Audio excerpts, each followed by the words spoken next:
Joining me now to talk about ways to remain calm and civil through it all is psychotherapist Dr. Lisa Palmer. Good morning to you.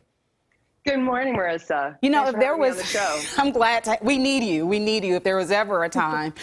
Begin by saying why it's so contentious and crazy, even in relationships when we talk politics this time around. It always is. It was 4 years ago. It is today. And with the elections right around the corner, things are definitely heating up between friends, family members, between lovers. A lot of couples actually split up. There's about 1 in 10 Americans actually split their relations up because of political differences, believe it or not. So it really is a big issue. Wow, and I've also seen things online, people going off on each other on Twitter, Facebook, Instagram, and the like. Would you say, though, that if it's affecting your marriage or relationship, that's kind of the basis of other issues that are happening within that? Absolutely. I mean, definitely people have their own political differences, and when there are political differences, that's definitely an easy area to target in on and argue about.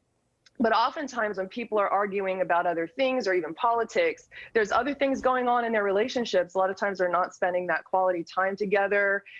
They have other problems. They have communication issues. So it's really important for couples to try to get back to what's positive about their relationship and what maybe are some of the other issues that are going on that may be deeper than politics, for sure. It's tough because you always hear don't talk about your politics, but it's happening now. And so if you're in that conversation and it gets heated and you feel strongly about one thing and the other person for another, how do you remain civil in the moment? Well, I'll tell you what I do. Sometimes I just listen to listen. And even if I come from a different perspective, I always try to listen from a non-judgmental place. And I think listening from a curious place, a non-judgmental place is definitely a great way to start that conversation. Some people just avoid altogether. You know, they just avoid the talks altogether. I have friends that I do that with because it just gets too heated. But also, you know, listen to respond, you know, listen to listen. But when you're going to respond, don't react. Just try to respond and try to be cordial of the other person and kind.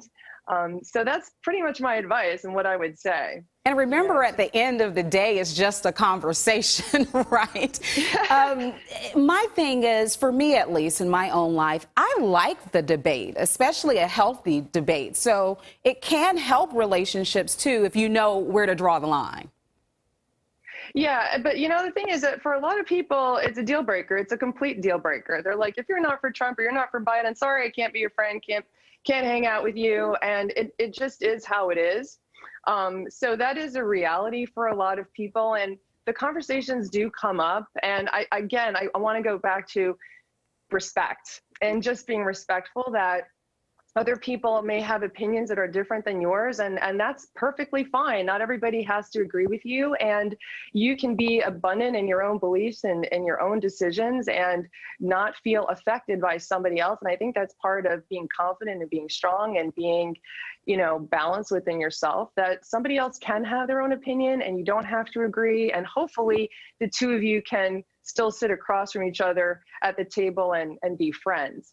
And for some people, maybe it's healthier to not be friends with them, but I think it's possible. Yes, you're right. I mean, if you're going to get physical with somebody, then maybe you need to cut that friendship or relationship off. It's a lot harder, though, if you're married to the individual, if you live in the same household.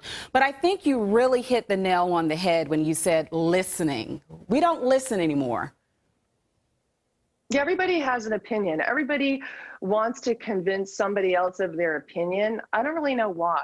Because I think that if you have your own opinion is enough. Mm-hmm. And if somebody else is convinced of your opinion, like if they can hear you and actually listen to what you're saying and it fits for them, then that's fine. But they don't have to agree with you. You don't have to be in the business of trying to convince somebody else that they should vote for your candidate. Yeah, ultimately you can agree to disagree, right? Go back to the basics. Exactly. Thank you so much, Dr. Palmer. Great advice, and we can certainly need it. Thanks for having me on the show. All right, Mike.